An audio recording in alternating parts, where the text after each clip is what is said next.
नमस्कार, maths by DK Sharma YouTube channel पे आप लोगों का स्वागत है। आज हम लोग सेट नंबर 67 करने वाले हैं और जो लोग भी नए हैं वो टेलीग्राम चैनल को ज्वाइन कर लीजिएगा। आप लोगों को वहां पे सारा सेट का पीडीएफ मिल जाएगा। ठीक है, टेलीग्राम चैनल का नाम है मैथ्स बाय डीके शर्मा।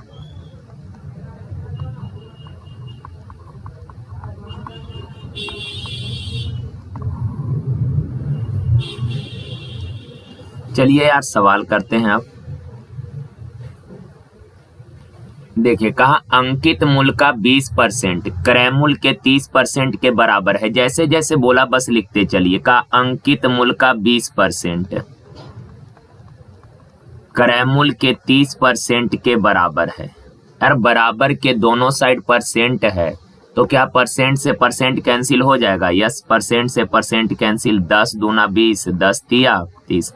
अब इन दोनों का अगर रेशियो लिखिएगा तो कोफिशिएंट इंटरचेंज हो जाएगा, यानी 3:2। कहने का मतलब क्रय अंकित मूल्य है 3 यूनिट और क्रय मूल्य है 2 यूनिट। आगे सवाल में कहा अगर कोई छूट न दी जाए, कोई छूट न दी जाए कहने का मतलब हुआ कि अंकित मूल्य पर ही बेचा जाए। कोई अंकित मूल्य अगर 3 यूनिट है, अगर डिस्काउंट ना देगा यानी कि 3 में ही बेचेगा तो विक्रय मूल्य हो गया 3 यूनिट। तो कहा कितने का लाभ होगा? क्रय मूल्य है 2, बेचा 3 में तो लाभ होगा 1 का लाभ क्रय मूल्य पर। परसेंट तो 100 से गुना 2 से काटिएगा 50 बार में, यानी 50%। Option A. देखिए, कहा 160 के धनात्मक गुणनखंडों की संख्या। कहने का मतलब हुआ कि इसके भाजकों का संख्या, गुणनखंड यानी फैक्टर, भाजकों का संख्या निकालना है। तो देखिए यार 160 के कुल भाजकों का संख्या निकालने को बोला तो पहले 160 को प्राइम फैक्टर में ब्रेक करिए। 2 से कितना 80, और ये अभी हाल फिलहाल के पेपर में भी पूछा जा रहा है सवाल, तो इसको थोड़ा आप लोग अच्छे से देख लीजिएगा। 2 से ब्रेक करिएगा 40, 2 से 20, सिमिलरली 2 से 10, 2 से 5 और 5 से 1। अब सारे फैक्टर को अरेंज करके लिख लें। 2 के पावर 2 कैट हो है 1, 2, 3, 4 और 5, यानी 2 के पावर 5 गुना 5 एक हो है, यानी 5 के पावर 1। अब बोला कुल भाजकों की संख्या, तो यार कुल भाजकों का संख्या निकालना है। कुल भाजकों का संख्या बोला तो सारे पावर में अपने मन से 1 जोड़ जोड़ कर गुना, सारे पावर में अपने मन से 1 जोड़ कर गुना। तो ये है 5 + 1 गुना 1 + 1 तो 5 1 6 दूना 12। तो ये कुल भाजकों की संख्या 12 आ गया। कहने का मतलब 160 को विभाजित करने वाली कुल 12 ठो संख्या है। अब यार जैसे मान लीजिए इसमें 3 चीजें आता है, तीनों ध्यान में रखिएगा। अगर बोले विषम भाजकों का संख्या ज्ञात करें, विषम भाजकों का संख्या, तो देखिए विषम भाजकों का संख्या निकालना है तो इवन बेस को इग्नोर करिए, इवन वाला बेस को इग्नोर कर देना है। बाकी के पावर में 1 जोड़कर, तो 5 ऑड है, इसके पावर में 1 जोड़कर, तो 1 + 1 कितना हो जाएगा 2। तो कुल भाजकों का संख्या है कितना 12, विषम भाजकों का संख्या 2। अगर बोले कि सम भाजकों का संख्या ज्ञात करें तो यार सम भाजकों का संख्या डायरेक्ट आप निकाल सकते हैं, लेकिन सम भाजकों का संख्या अगर बोले ना तो ध्यान रखिएगा, आप ऐसे भी निकालिएगा तो अच्छा ही रहेगा। कुल भाजकों के संख्या में से अगर विषम भाजकों का संख्या घटा दीजिएगा तो क्या सम भाजकों का संख्या नहीं आ जाएगा? यस, कुल भाजकों का संख्या है 12, विषम भाजकों का संख्या 2, तो कुल भाजकों के संख्या में से विषम भाजक का संख्या घटा दीजिएगा तो सम भाजकों का संख्या आ गया कितना 10। सवाल में अपना बोला 160 के कुल गुणनखंड का संख्या, कुल यानी कि सम और विषम दोनों मिला के, तो टोटल कितने फैक्टर हैं 12। Option number D. देखिए, कहा 2 अंकों की एक सबसे बड़ी संख्या n है जिसे 3, 4 तथा 6 से विभाजित किया जाता है तो शेषफल क्रमशः 1, 2 और 4 आता है। कहा n को अगर 5 से विभाजित किया जाए तो शेष क्या बचेगा? अच्छा सवाल है। कहा 2 अंकों की सबसे बड़ी संख्या n है जिसे 3 से अगर भाग दीजिएगा, 3 से भाग दीजिएगा तो शेष बचेगा 1, 4 से अगर भाग दीजिएगा तो शेष बचेगा 2, 6 से भाग दीजिएगा तो शेष बचेगा 4। तो शेष को नंबर में से घटाइए, तो 4 में से 2 गया कितना 2, 6 में से 4 गया 2। अब यार यहाँ पे डिफरेंस सेम आ गया ना, इसको बोलते हैं हम लोग कॉमन डिफरेंस। तो देखें यार, एलसीएम कहा कि वह छोटी से छोटी संख्या, पहले आपको ये जानना जरूरी है कि वह छोटी से छोटी संख्या कौन है जो 3, 4 और 6 इन तीनों से पूरा पूरा डिवाइड होगा। 3 अंकों की वह छोटी से छोटी संख्या जो इन तीनों नंबर से एग्जैक्ट डिवाइड होगा, यानी कि इन तीनों का एलसीएम। तो इन तीनों का एलसीएम कितना? 12। अब यार देखें, 12 वह छोटी से छोटी संख्या है, 12 वह छोटी से छोटी संख्या है जो 3 से भी पूरा पूरा कटेगा, 4 से भी पूरा पूरा कटेगा, 6 से भी पूरा पूरा कटेगा। ओके ना। पर सवाल में कहा कि 2 अंकों की सबसे बड़ी संख्या, तो यार 12 जो है 2 अंकों का संख्या तो है, पर ये सबसे छोटी संख्या है जो 3, 4 और 6 से कटता है। तो आपको ये जानना पड़ेगा कि 2 अंकों की बड़ी से बड़ी संख्या कौन जो 3, 4 और 6 यानी कि 12 से कटता हो। तो 12 से कटने वाला 2 अंकों की सबसे बड़ी संख्या 12, 8, 96। 12 नम 8 टोटल से 108 में 3 डिजिट हो जाएगा ना। 12, 8, 96 2 अंकों की वह बड़ी से बड़ी संख्या है जो 3 से पूरा पूरा कटेगा, 4 से पूरा पूरा कटेगा, 6 से पूरा पूरा कटेगा, लेकिन का शेष 2 बचना चाहिए। तो इसमें से 2 घटा दीजिएगा तो नंबर आ जाएगा कितना? 94। यानी कि 94 2 अंकों की वह बड़ी से बड़ी संख्या है जिसमें 3 से भाग दीजिएगा तो शेष 1 बचेगा, 4 से भाग दीजिएगा शेष 2, 6 से भाग दीजिएगा शेष 4। अब का इस संख्या को अगर 5 से भाग दिया जाए तो शेष कितना? तो 94 को अगर 5 से भाग दीजिएगा तो शेष कितना बचेगा? 18 पचे 90, शेष बचेगा 4। ऑप्शन नंबर ए। अच्छा सवाल था, इसको कर लीजिएगा थोड़ा, एक बार फिर से देख लीजिए, कर लीजिएगा, समझ में आ ही गया होगा, ज्यादा कुछ है नहीं इसमें। बस ध्यान रखना है का 3 से भाग देने पर शेष 1 बचना चाहिए, 4 से भाग देने पर शेष 2 बचना चाहिए और 6 से भाग देने पर शेष 4 बचना चाहिए। तो अलग अलग वाला शेष को नंबर में से घटाइएगा तो निश्चित ही हर जगह का डिफरेंस सेम आएगा। इसको हम लोग बोलते हैं कॉमन डिफरेंस। अब आपको ये देखना जरूरी है कि सर 3, 4 और 6 से कटने वाली सबसे पहली संख्या यानी कि वह छोटी से छोटी संख्या कौन जो 3, 4 और 6 से कटे, तो इन सबों का एलसीएम यानी 12। 12 वह छोटी से छोटी संख्या है जो 3, 4 और 6 से कटता है, लेकिन सवाल में कहा बड़ी से बड़ी संख्या है 2 अंकों का। तो यार 2 अंकों की बड़ी से बड़ी संख्या कौन जो 3, 4 और 6 यानी कि 12 से कटे, तो 12, 8, 96। 12 नम 8 होता है 108 हो जाएगा जो कि 3 डिजिट का, हमको 2 डिजिट का चाहिए। तो 12, 8, 96। 96 इन सबों से पूरा पूरा कटेगा, लेकिन शेष 1, 2, 4 बचना चाहिए। तो कॉमन डिफरेंस घटाइएगा तो 94 और 94 वह 2 अंकों की सबसे बड़ी से बड़ी संख्या होगा जिसमें 3 से भाग दीजिएगा शेष 1 बचेगा, 4 से भाग देंगे 2, 6 से 4। ओके ना। अब का इस नंबर को 5 से अगर डिवाइड किया जाए तो रिमाइंडर क्या बचेगा? 4 बचेगा। देखिए का किसी संख्या को 899 से भाग देने पर 899 से भाग दीजिएगा तो ये पहला डिवाइजर आ गया, पहला डिवाइजर है 899 का। अगर 899 से भाग दीजिएगा शेष 63 प्राप्त होगा। यदि उस संख्या को 29 से भाग दीजिएगा, सेकंड डिवाइजर 29 से भाग दीजिएगा शेष कितना? तो यार अगर फर्स्ट डिवाइजर जो है सेकंड डिवाइजर से एग्जैक्ट डिवाइड होता है ना, फर्स्ट डिवाइजर जो है पहला भाजक सेकंड भाजक से अगर एग्जैक्ट डिवाइड होता है तो इस केस में शेष में ही भाग देकर शेष निकाल लीजिए। तो पहला शेष कितना है? 63।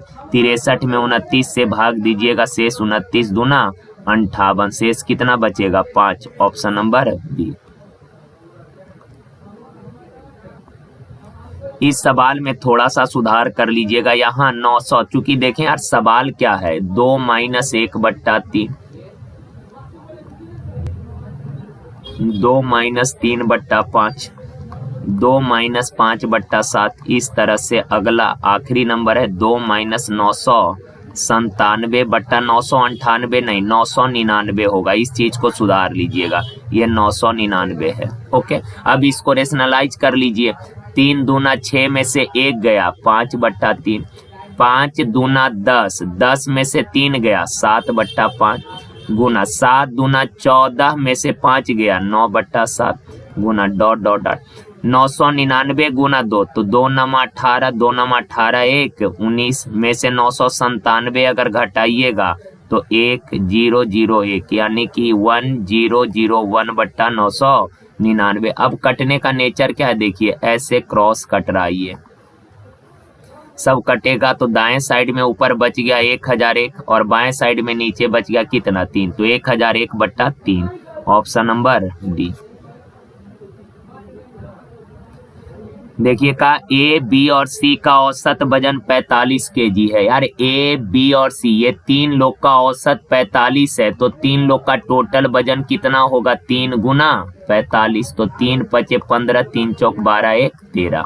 ओके, सेकेंड डाटा का ए और बी का औसत वजन 40। ए और बी दो कैंडिडेट है ना, इन दोनों का औसत वजन अगर 40 केजी है तो इन दोनों का टोटल वजन कितना 2 गुना 40 80 हो जाएगा।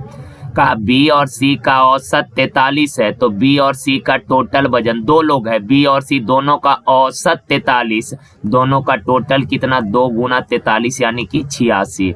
अब सवाल में कहा कि बी का वजन निकालना है, तो यार अपने पास ये 3 ठो इक्वेशन आ गए। ओके, ये 3 इक्वेशन है, इन तीनों को यूज करके बी का वेट निकालना पड़ेगा, सॉरी सी का बी का वजन निकालना है। हाँ तो देखिए यार इन दोनों को जरा गौर से देखिए, तो ए प्लस बी प्लस सी तीनों के वजन के योग में से अगर ए और बी का घटा दीजिएगा तो क्या सी का नहीं बच जाएगा, यस बच जाएगा। तो सी का वजन कितना 135 में से 80 जाएगा तो सी का वजन बच जाएगा कितना 55।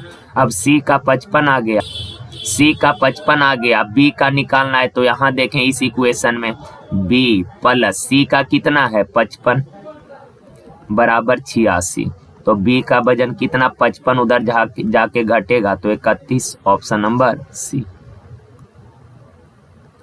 देखिए का 4 संख्याएं u v w तथा x, u v w और x इन तीनों का रेशियो दिया है 2:7:9:11।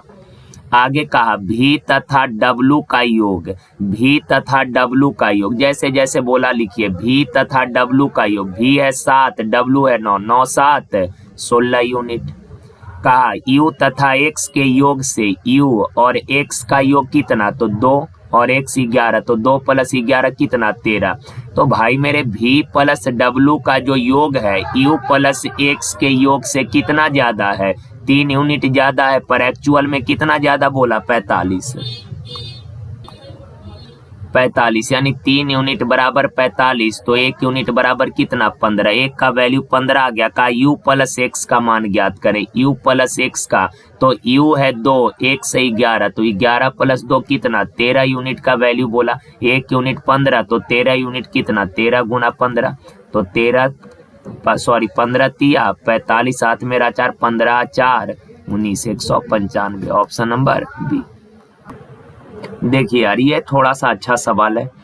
का किसी परीक्षा में 5 प्रश्न हल करने का निर्देश दिया गया, टोटल 5 क्वेश्चन सॉल्व करने थे।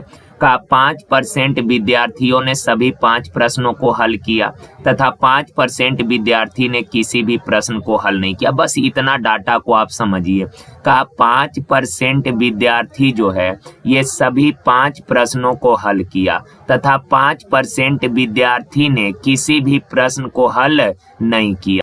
तो आप बस इतना बताइए यार, पांचों प्रश्न सॉल्व करने वाले टोटल 5% विद्यार्थी हैं और एक भी प्रश्न सॉल्व नहीं करने वाले टोटल कितने विद्यार्थी 5%। देखें यार ये टोटल 5 प्रश्न सॉल्व करने का निर्देश दिया गया है। का 5% बच्चा जो है पांचों प्रश्न को सॉल्व किया और 5% ने एक भी प्रश्न को सॉल्व नहीं किया। तो पांचों प्रश्न सॉल्व करने वाले और एक भी प्रश्न सॉल्व नहीं करने वाले कुल कितने बच्चे हैं, तो 5 और 5 10% हो गए। तो इस 10% को हटा दिए तो टोटल x विद्यार्थी है जिसमें से 10% निकाल दिए तो शेष बच गया कितना 90%। अब आगे बढ़िए, आगे कहा शेष विद्यार्थियों का, शेष का यानी गुना, शेष का 25% ने केवल एक प्रश्न तथा 20% ने केवल 4 प्रश्न हल किया। एक प्रश्न सॉल्व करने वाला 25%, 4 प्रश्न सॉल्व करने वाला 20%। हम आपको बोले एक प्रश्न सॉल्व करने वाले और 4 प्रश्न सॉल्व करने वाले कुल कितने बच्चे हैं, तो 20 25 और 20 कितना 45%। तो इस 45% को निकाल दीजिए दीजिए तो अब क्लास में बचा कितने परसेंट, 55% बच्चा बच गया। अब यार ये जो शेष बच्चे बचे हैं ना, चूंकि आपने एक भी प्रश्न सॉल्व नहीं करने वाले, पांचों प्रश्न सॉल्व करने वाले, एक प्रश्न सॉल्व और 4 प्रश्न सॉल्व करने वाले को क्लास से निकाल दिए, तो अब जो ये शेष बच्चा बचा है ये ऐसे विद्यार्थी होंगे जो या तो 2 प्रश्न सॉल्व किए होंगे या तो 3 प्रश्न सॉल्व किए होंगे। क्लियर है यहाँ तक बात।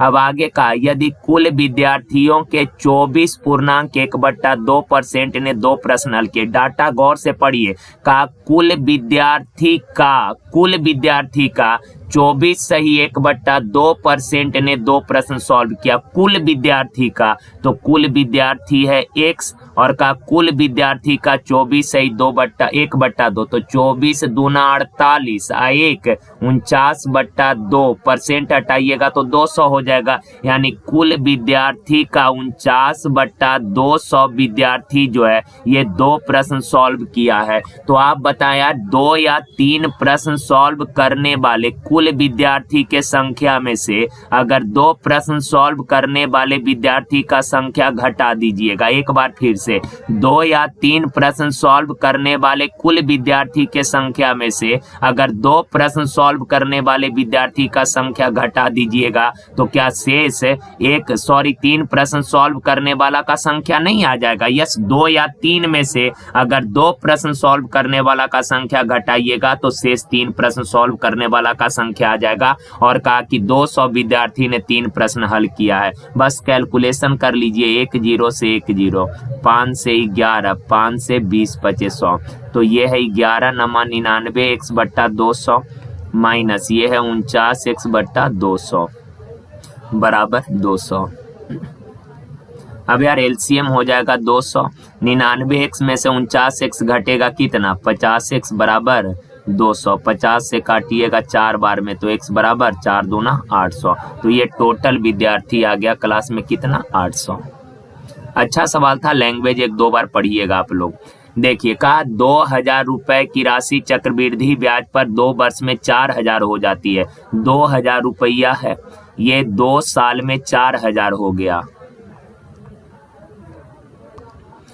सवाल पूछा कि यही राशि कितने समय में 8000 हो जाएगी। तो सुनिए यार, कंपाउंड में आपको पता है कि ये चक्र साइकिल रिपीट होता है। जैसे ये 2000 रुपया 2 साल में 4000 हो गया, यानी कै गुना हुआ, तो आप बोलेंगे सर साफ दिख रहा है 2 गुना हो गया। और क्या, ये 2000 रुपया 2 साल में 4000 हो गया, इसका मतलब कि ये पैसा हर 2 साल के बाद 2 गुना होगा, हर 2 साल के बाद 2 गुना होगा। तो यार 2000 2 साल में 4000 हो गया, फिर ये अगला 2 साल में 2 गुना यानी कि 4 दूना 8000 होगा, फिर ये अगला 2 साल में 2 गुना यानी 8 दूना 16000 होगा, और फिर ये अगला 2 साल में 2 गुना यानी 16 दूना 32000। इस तरह से साइकिल रिपीट होते रहेगा। पर हम लोग को सवाल पूछा 8000 कितने साल में होगा, तो 2000 रुपया 8000 कितने साल में होगा ये पूछा है, तो 2 और 2 4 साल लगेंगे, तो ऑप्शन नंबर बी।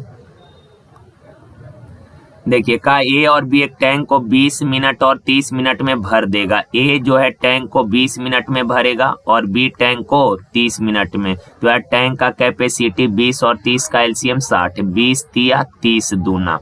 का दोनों मिलकर टैंक को कितने समय में, ए 1 मिनट में 3 यूनिट भरेगा, बी 1 मिनट में 2 यूनिट, दोनों मिलकर 1 मिनट में 3 और 2 5 यूनिट, 1 मिनट में 5 यूनिट भरेगा, तो 60 यूनिट भरने में कितना समय लगेगा, 60/5 यानी कि 12 पचे 60, 12 मिनट। Option number B.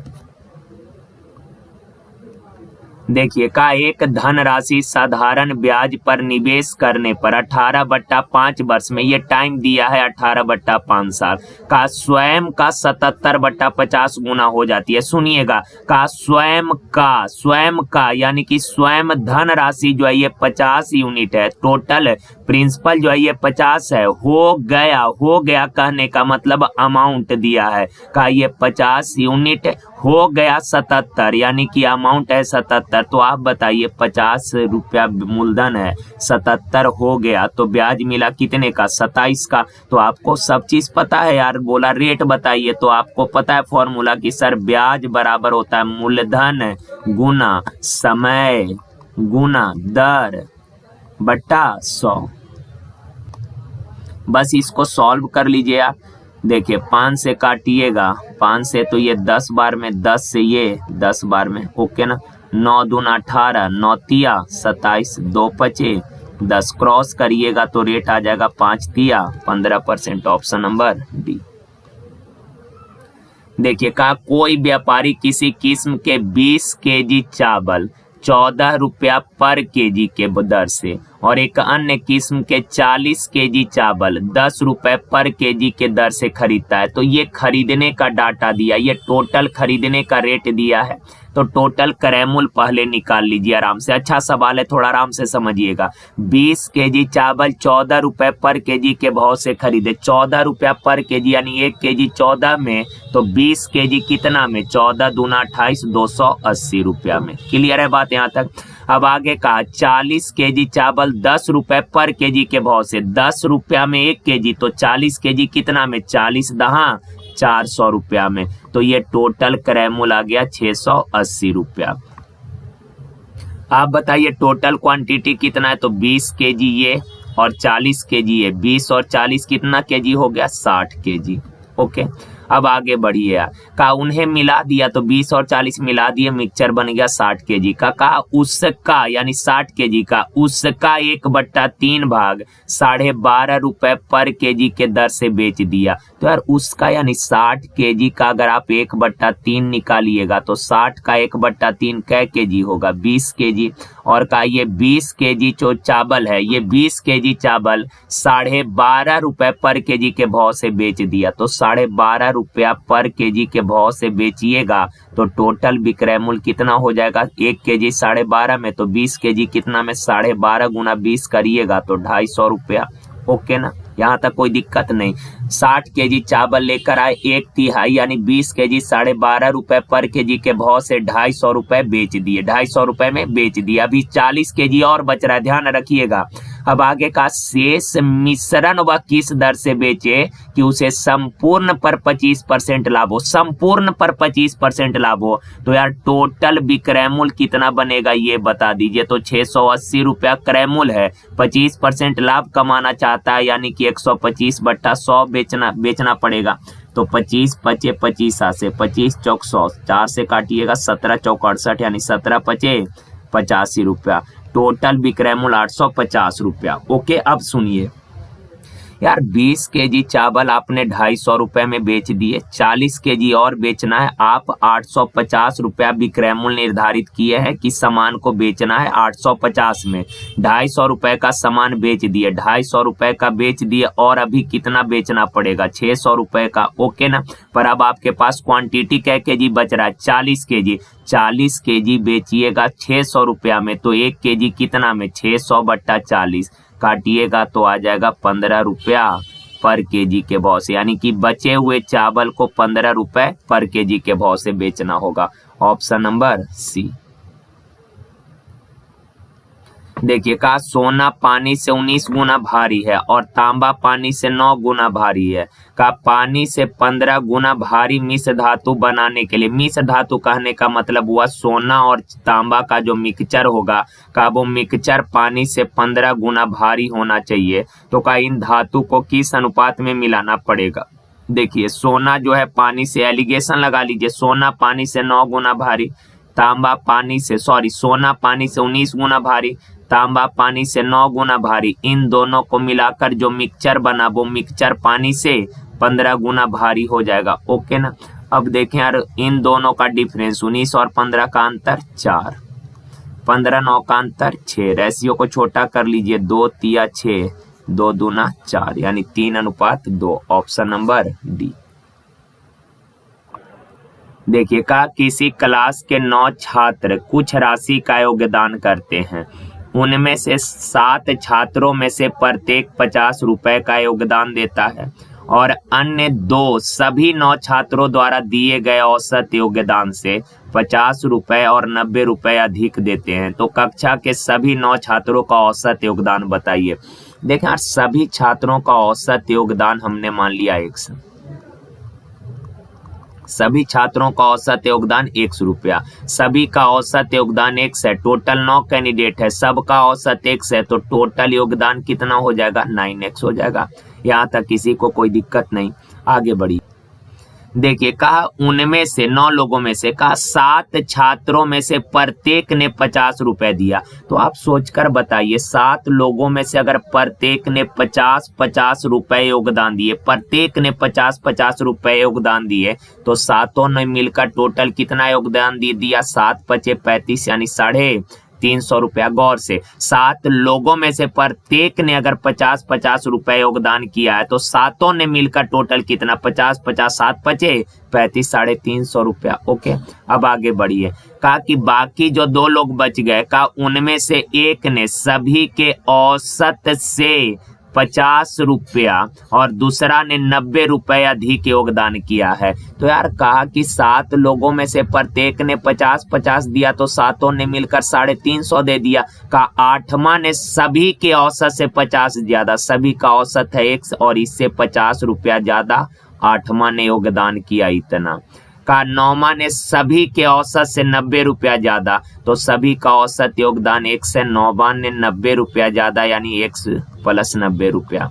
तो ये 7 लोगों ने मिलकर टोटल योगदान दिया इतना, 8वां ने अकेले इतना पैसे दिए, 9वां ने अकेले इतना, और इन सबों ने मिलकर टोटल पैसे दिए हैं कितना 9x। अब बस सॉल्व करना है, न्यूमेरिकल को एक साथ जोड़िए, 3.5 और 50 4, 4 + 90 490। वेरिएबल को एक साथ जोड़िएगा तो x + x कितना 2x बराबर 9x, 2x इधर जाके घटेगा तो 7x बराबर 490।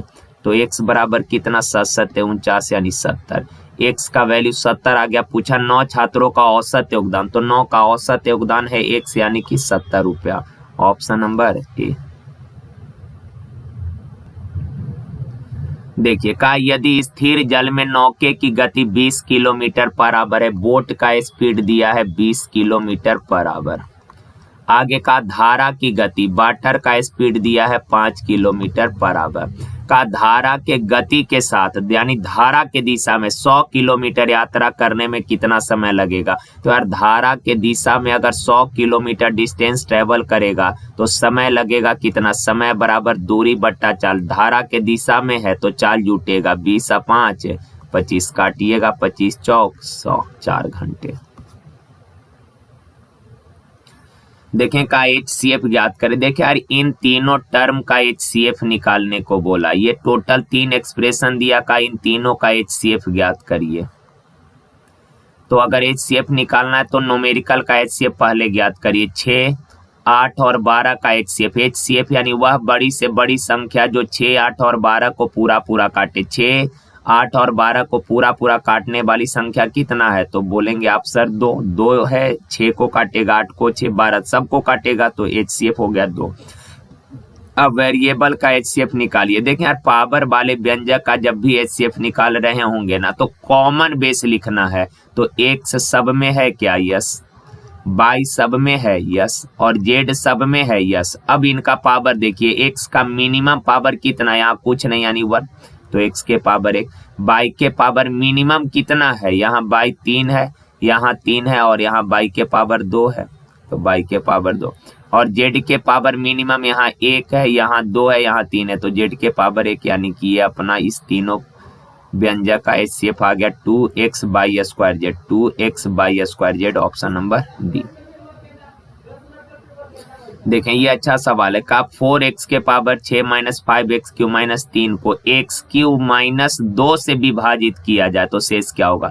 तो यार जिससे भाग देना है ना, जिससे भाग देना है उसके बराबर 0 लेकर सबसे पहले x³ का वैल्यू निकाल लीजिए। तो x³ का मान आ गया कितना 2, x³ का मान 2 आ गया। अब इस फॉर्मेट को अरेंज करिए यार, इसको आप लिख सकते हैं 4x के पावर 6 है तो इसको लिख सकते हैं ना x³ के पावर 2, ऐसे लिख सकते हैं क्या, यस, कोई दिक्कत नहीं, लिख सकते हैं आप।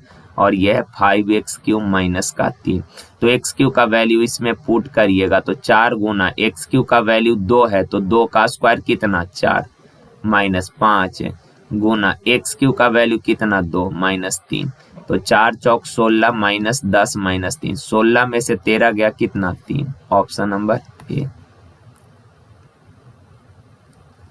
यहाँ देखिए दिया है 3x square minus 2 tan x square बराबर 6 है, तो x का वैल्यू। आप लोगों को सेक और tan से रिलेटेड जब भी सवाल आए तो एक आइडेंटिटी तो दिमाग में तुरंत आता होगा कि sir ji sec square theta minus tan square theta बराबर होता है 1। तो यहाँ पे सेक स्क्वायर और tan स्क्वायर 1 है, तो यहाँ देखें यार यहाँ कॉफिशिएंट सेम बनाइए, तो 3 सेक स्क्वायर को लिख सकते हैं क्या, sec square theta plus 2 sec square theta minus 2 tan square theta बराबर 6।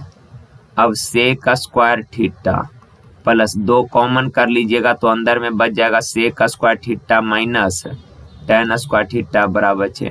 इसका वैल्यू तो 1 हो जाएगा, कैंसिल हो गया।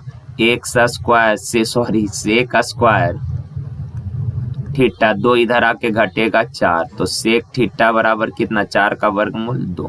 सेक थीटा 2 है तो का एक्स का वैल्यू निकालिए। तो आप बताएं सेक कितना डिग्री 2 होता है, तो आप बोलेंगे सर सेक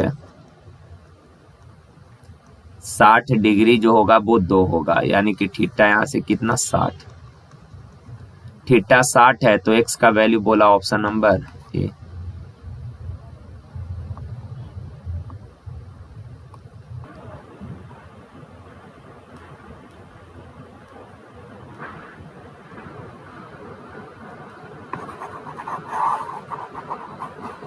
देखिए कहा 9 सेंटीमीटर 40 सेंटीमीटर और 41 सेंटीमीटर लंबी भुजाओं वाले एक त्रिकोण के भीतर बने वृत्त की त्रिज्या ज्ञात करें।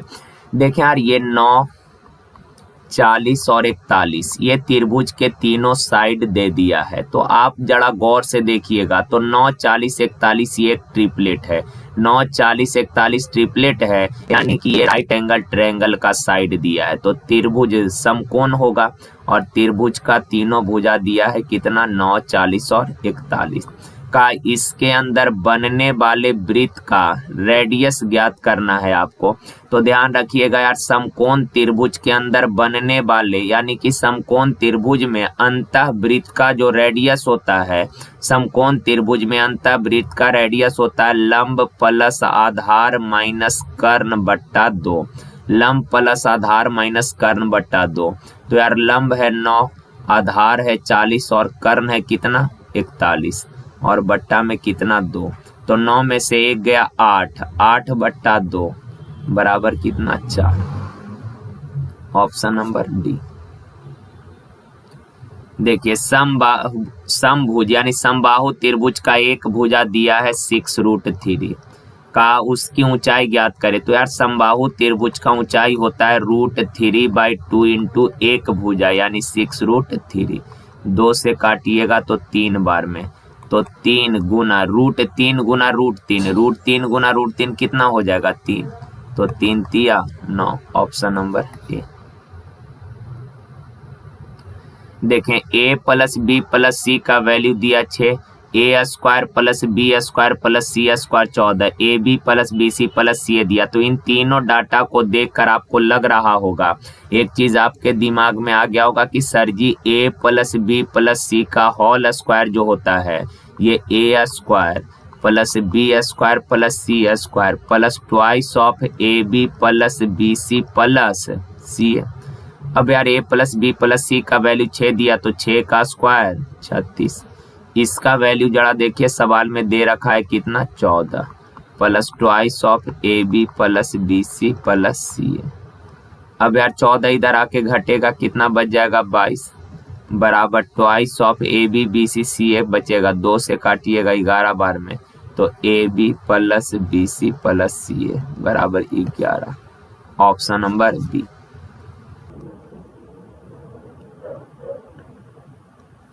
देखिए का एक तंबू टेंट इस प्रकार है कि उसका निचला भाग 12 मीटर की ऊंचाई के एक सिलेंडर की तरह है। का यार कि एक तंबू का जो टेंट है वो इस प्रकार है कि उसका निचला भाग 12 मीटर की ऊंचाई तक सिलेंडर के शेप का है, निचला भाग 12 मीटर के हाइट तक जो है ये सिलेंडर के आकार का है।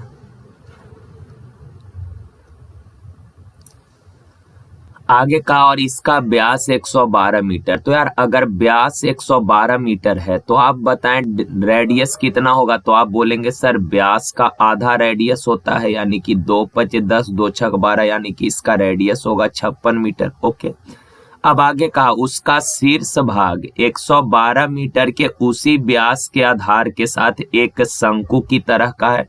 का इसका जो टॉप है का एक शंकु के आकार का है, और इस शंकु का भी जो व्यास है, आधार का व्यास 112 मीटर, यानी कि रेडियस कितना 56 मीटर हो जाएगा। कहा कि तिरछी ऊंचाई 60 मीटर, ये 60 मीटर है। ओके, तो सवाल कहा कि उनका कैनवास 4 मीटर चौड़ा है, यानी जो कपड़ा है वो 4 मीटर चौड़ा है, तो तंबू बनाने के लिए कैनवास की आवश्यक लंबाई, यानी कपड़े का लंबाई पूछा।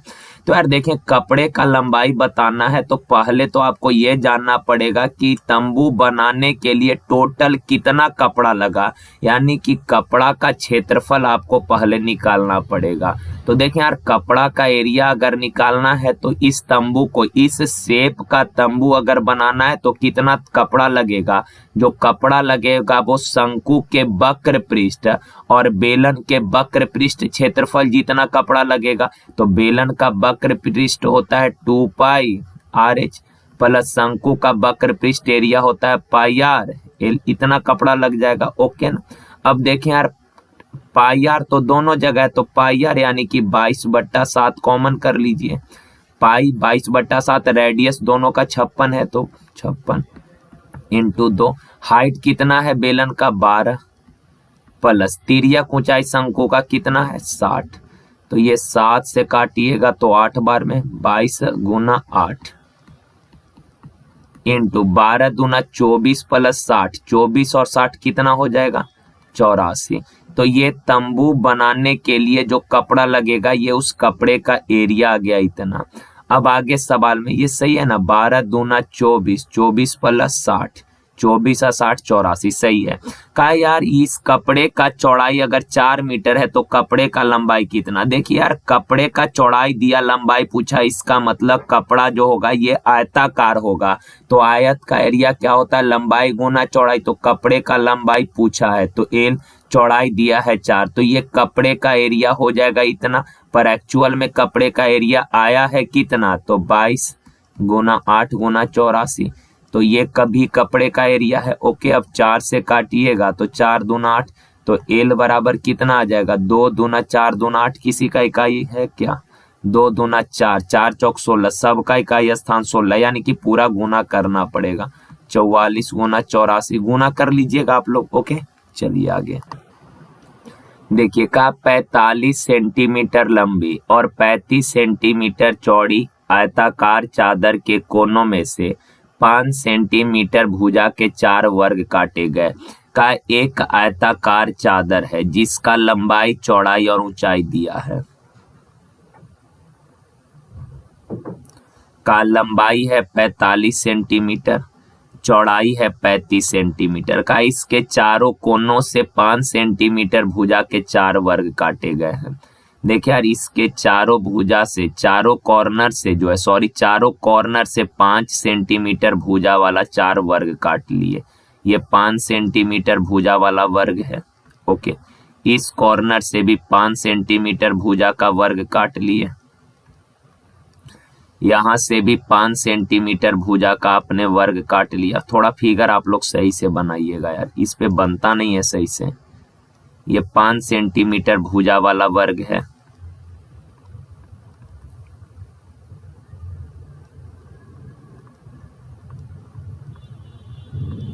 अब आगे सवाल में कहा 4 वर्ग काटे गए, बची हुई चादर से एक खुला बॉक्स बनाया गया, तो बॉक्स का आयतन ज्ञात करना है।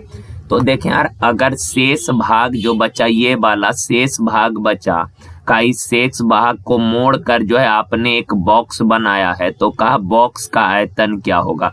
तो पहले जो बॉक्स बना होगा ये घनाभ का आकार का होगा, तो घनाभ का लंबाई, चौड़ाई, ऊंचाई जानना पड़ेगा। तो देखें यार, ये पहले आप बताइए ये वाला साइड का लेंथ कितना। तो आप बोलेंगे सर टोटल 45 में से ये 5 और ये 5 कितना 10, 45 में से 10 घटाइएगा तो ये वाला लेंथ कितना बचेगा 30। क्लियर है बात। इधर भी ये 5 है, ध्यान रखिएगा।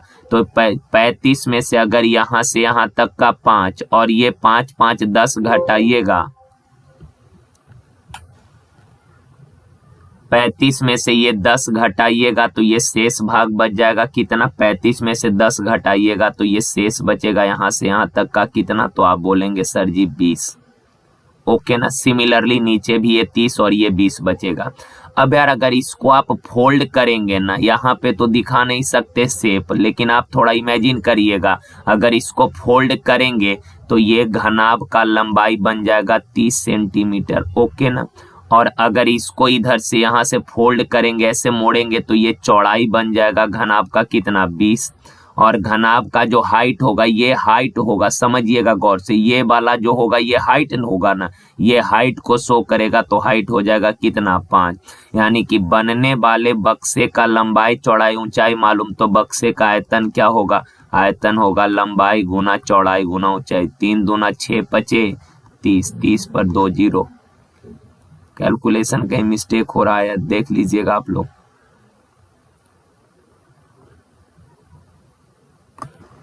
पैंतीस में से 10 जाएगा तो ये 25 होगा ना, तो ये 25 हो जाएगा। 25 पचे 25 से 125, 3 पचे 15, 3 दूना 6, 1 7, 3 1 4।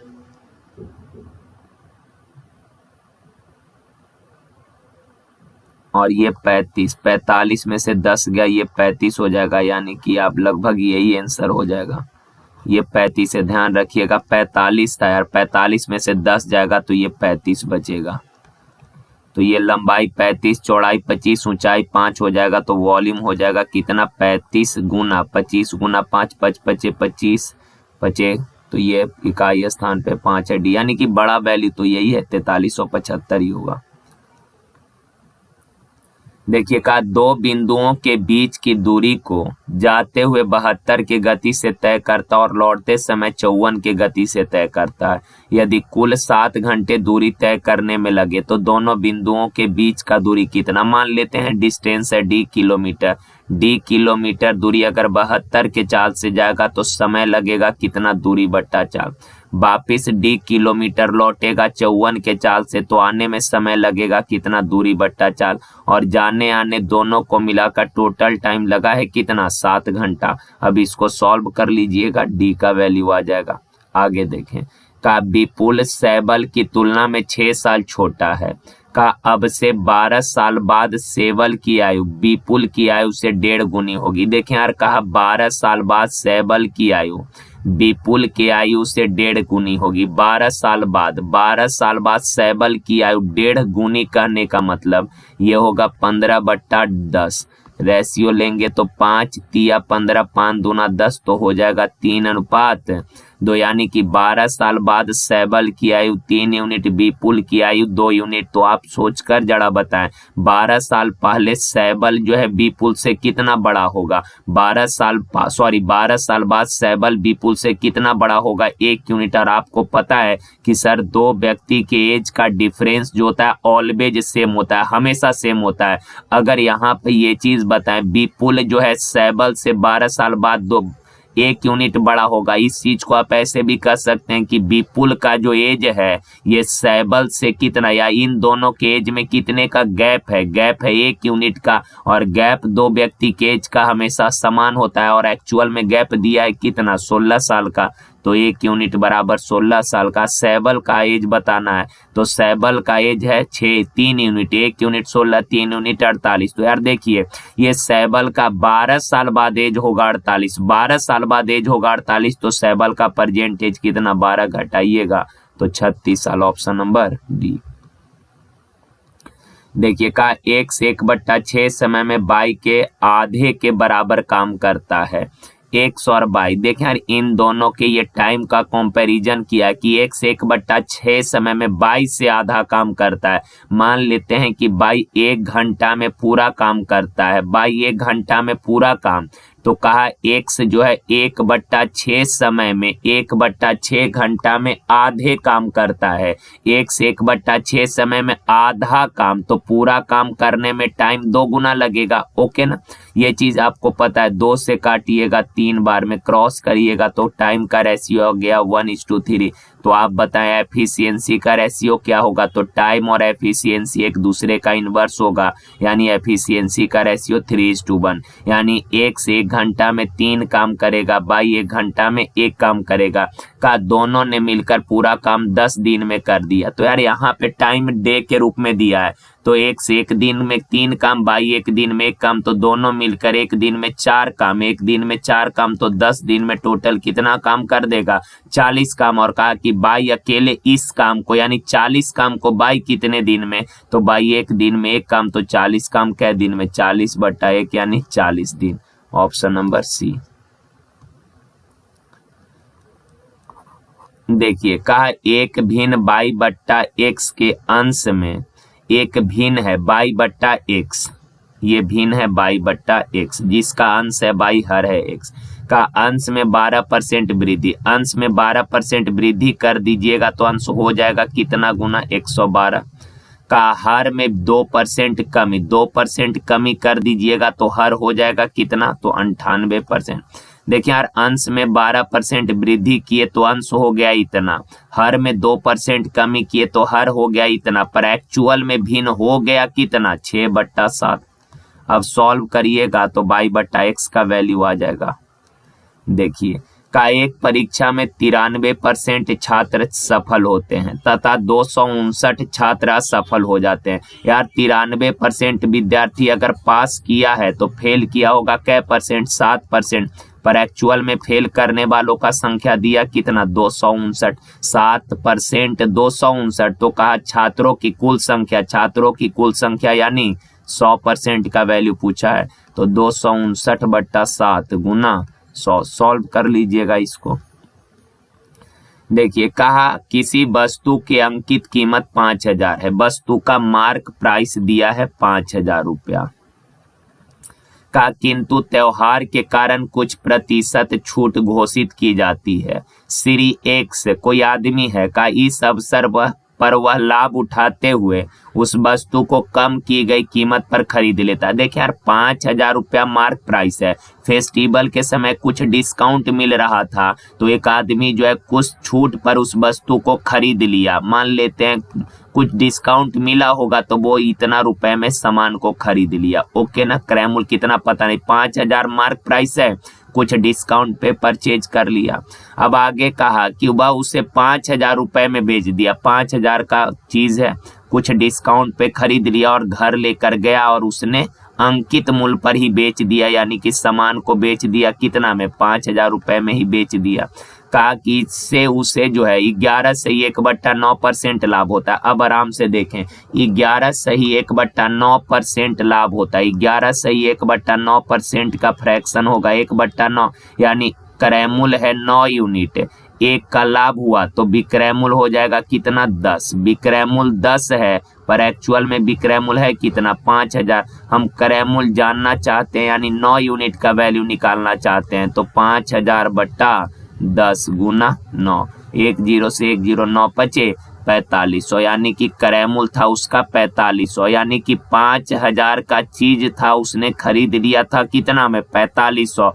5000 अंकित मूल्य था, 4500 में खरीदा, यानी कितना डिस्काउंट मिल गया उसको? 500 रुपया का छूट मिल गया। तो यार 500 का छूट मिला कितना पर? 5000 पर ना, यस परसेंट, तो 100 से गुना 2 0 से 2 0, 50 से काटिएगा 10 बार में, यानी 10%। ऑप्शन नंबर ए। देखिए ये पूरा ऐसे रूट है, ध्यान रखिएगा। अब तो आप लोग को आइडिया हो ही गया होगा। अब इसको सॉल्व करना है। देखें यार ये है 25 + 10 √6 प्लस रूट अंडर ये है 25 - 10 √6। अब देखें यार, ऐसे नंबर अवास्तविक संख्या का वर्गमूल निकालने का तरीका आपको पता है सर। रूट के पीछे में चूंकि ये पूर्ण वर्ग संख्या होता है, a प्लस बी का होल स्क्वायर, तो बनता है a square plus b square plus 2ab, यानी कि यहाँ पे 2 होना जरूरी, तभी ना ये a प्लस बी का होल स्क्वायर बन पाएगा। तो यहाँ रूट के पीछे में 2 होना जरूरी, अगर 2 है तो सही है, अगर 2 ना रहे तो किसी भी तरह से गुना भाग करके 2 बनाइए। तो यार देखें 10 को ब्रेक करिएगा 2 फैक्टर में तो होगा 2 पचे 10, ओके। अब ये है 25 प्लस बाहर में हमको 2 चाहिए, 2 बाहर में चाहिए तो ये 5 अंदर लेके जाना पड़ेगा, तो 5 को अंदर ले जाइएगा तो ये 5 का स्क्वायर 25, 5 का स्क्वायर 25, 25 छक 150 प्लस सिमिलरली ये भी, इसको भी ब्रेक करिएगा तो ये बनेगा 25 माइनस 2 रूट 150। अब ऐसे 2 नंबर पिक करिए जिसको गुना करने पर 150 और जोड़ने पर 25 हो। ऐसा 2 नंबर कौन जिसको गुना करे 150 जोड़े तो 25? ऐसा 2 नंबर है अपने पास 15 और 10। अब जिन दोनों को सोचे उस पर रूट लगा लगा कि यहाँ प्लस है तो यहाँ भी प्लस। सिमिलरली इसका भी यही चीज होगा 15, बट केवल यहाँ माइनस है तो यहाँ माइनस रूट 10 हो जाएगा। Minus root 10 plus root 10 cancel, root 15 plus root 15 2 root 15, option number A. चलिए आज के लिए यहीं तक यार, थैंक यू, धन्यवाद, थैंक यू।